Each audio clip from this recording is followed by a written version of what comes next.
Hey everyone, this is Steph, and this is a bonus episode.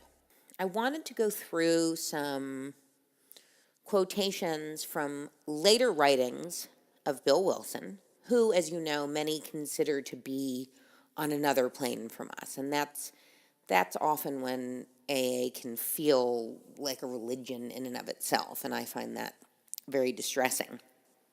So they hold him up on a pedestal as if he is a higher power in his own right, but they go no further.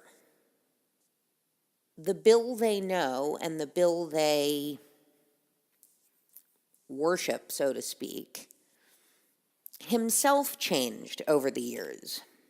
I'm still not a fan of him even knowing these things, but I'm hoping non-secular people will hear this and take advantage of the opportunity to hear some of the things Bill said later.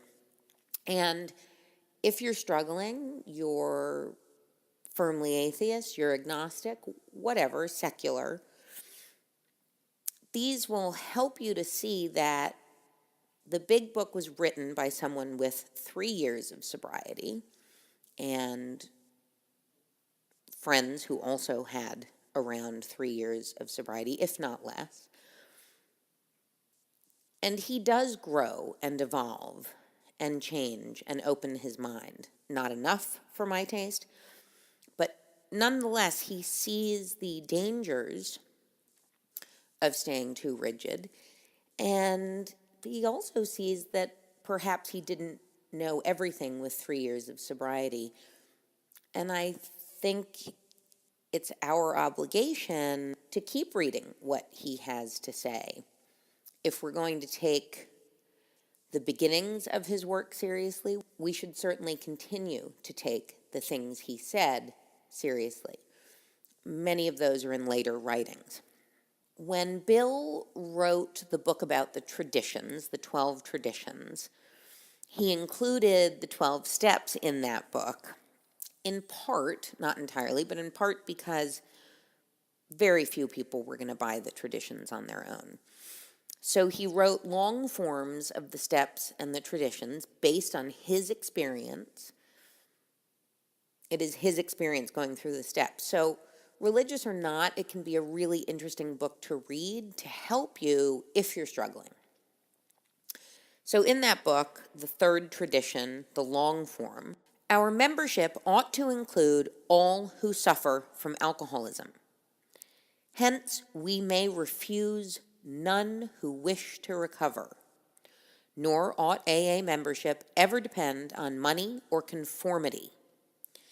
Any 2 or 3 alcoholics gathered together for sobriety may call themselves an AA group, provided that, as a group, they have no other affiliation. So, any group, small or large, of alcoholics who are sharing their experience, strength, and hope with each other to help each other solve their common problem and recover from alcoholism are considered an AA group in his view. Grapevine article in 1946, the title of which is Anarchy Melts. So long as there is the slightest interest in sobriety, the most unmoral, the most antisocial, the most critical alcoholic may gather about him a few kindred spirits and announce to us that a new Alcoholics Anonymous group has been formed. Anti-God, anti-medicine, anti-recovery program, even anti-each other. These rampant individuals are still an AA group, if they think so.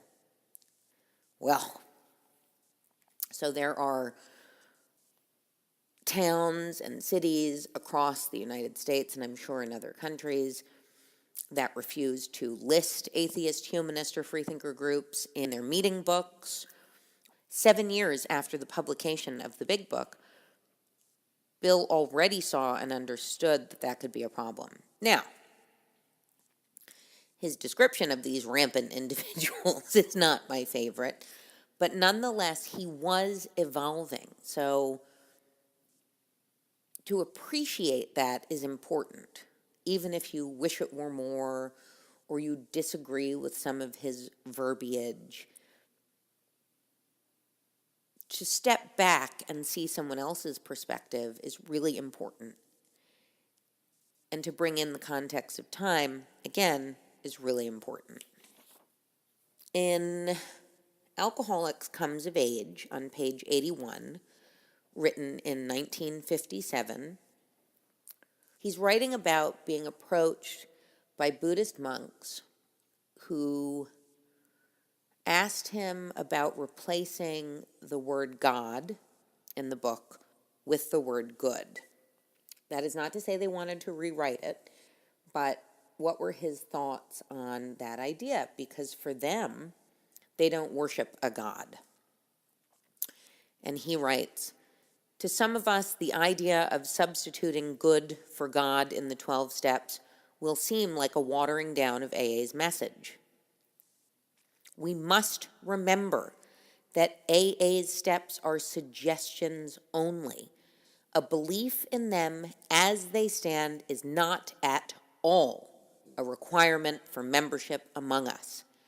This liberty has made AA available to thousands who never would have tried it at all had we insisted on the 12 steps just as written.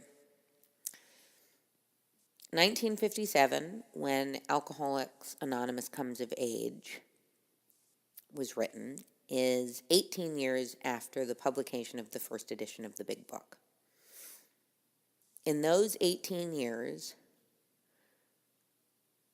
Bill saw so clearly how important it was to be able to open the doors of this program to everyone, no matter their belief. In that same book, on page 167, he writes, in step 2, we decided to describe God as a, quote, power greater than ourselves. In steps 3 and 11, we inserted the words, God as we understood him. From step 7, we deleted the expression on our knees, and as a lead-in sentence to all the steps, we wrote these words, quote, here are the steps we took which are suggested as a program of recovery. AA's 12 steps were to be suggestions only. This was the great contribution of our atheists and agnostics. They had widened our gateway so that all who suffer may pass through regardless of their belief or lack of belief. Wow, 18 years on, he really has come a long way, and it may not be a long enough way for you, but I beg of you to release that resentment.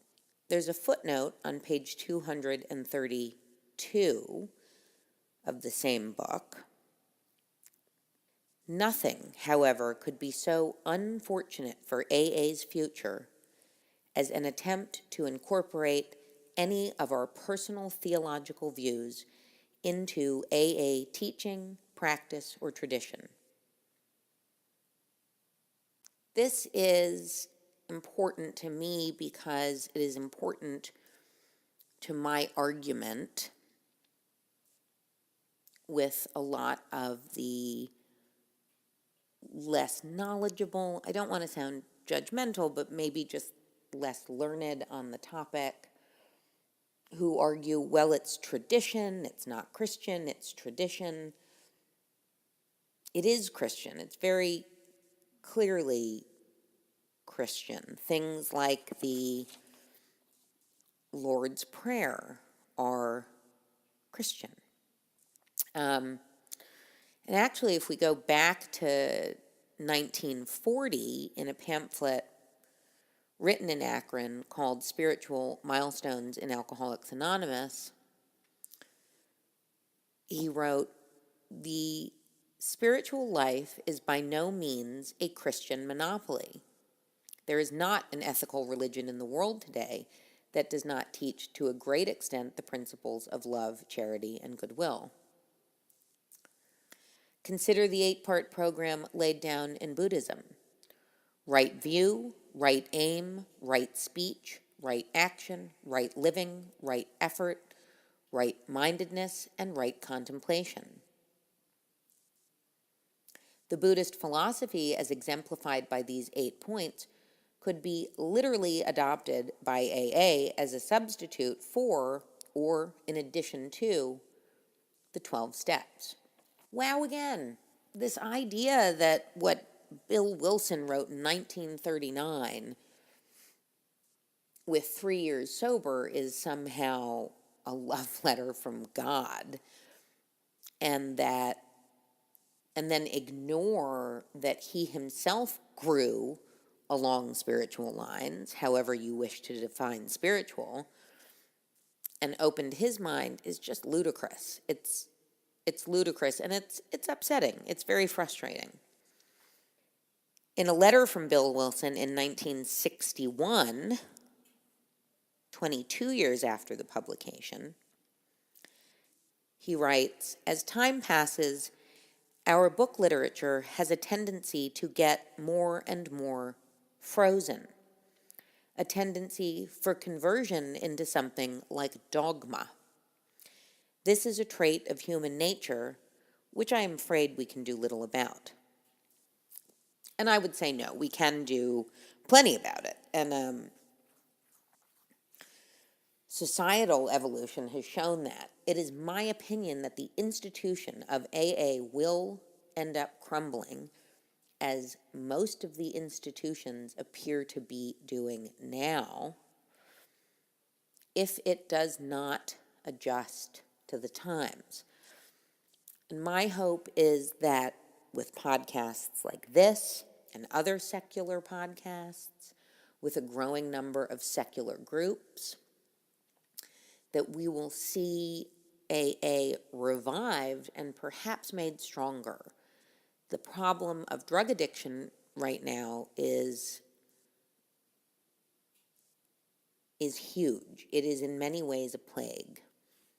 And if we don't open our doors to anyone and everyone who needs 12-step recovery,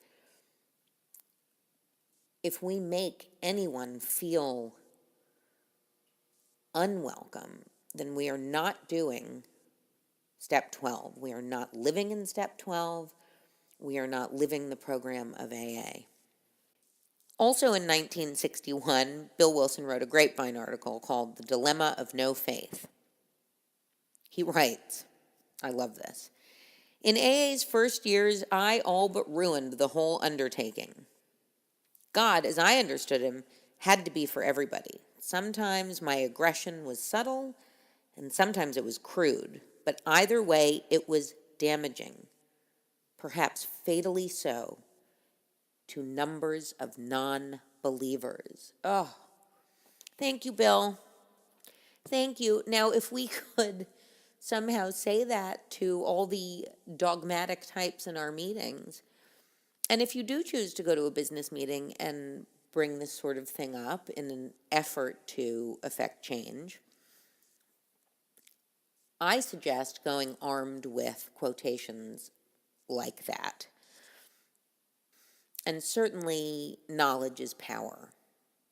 Many of the more dogmatic, fundamentalist types in these meetings have never bothered to move on past the big book. In 1965, in a speech at a General Service Conference, Bill said, "Our very first concern should be with those sufferers that we are still unable to reach. Newcomers are approaching us at the rate of tens of thousands yearly. They represent almost every belief and attitude imaginable. We have atheists and agnostic.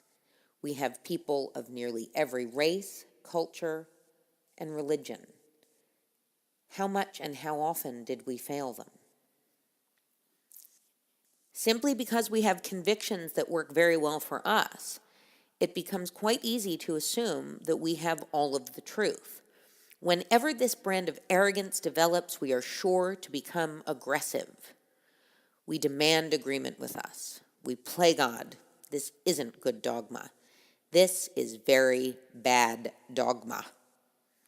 It could be especially destructive for us of AA to indulge in this sort of thing. I have a member of the group. I called a home group for a little while, who is very much like this. And it's interesting because he doesn't always show up for the meeting. He doesn't do service. He is loud at business meetings, and he's the one who suggested that atheists be banned, which in and of itself is not very articulate. I think he meant not allowed to say they're atheists. I really don't know. But it's that kind of voice that Bill understood by 1965 was dangerous, not just for that man himself, but for hundreds of thousands of people who are coming. And the sad fact is, this group is a very big group. Many impressionable young people who will either misunderstand what real AA is really about, or will leave for that very same reason and will never come back to another AA meeting, because a person's first and second meeting, first impressions, they can't always be made again. So I'm happy to say the group did not become group conscience, but the fact that it was even entertained was ridiculous to me. Honestly, it should have been dismissed out of pocket, but having done some reading on other groups around the country, I see this is actually not that unusual. I hope this bonus episode has been of some help, or at least some relief. As you can see, we will find a way.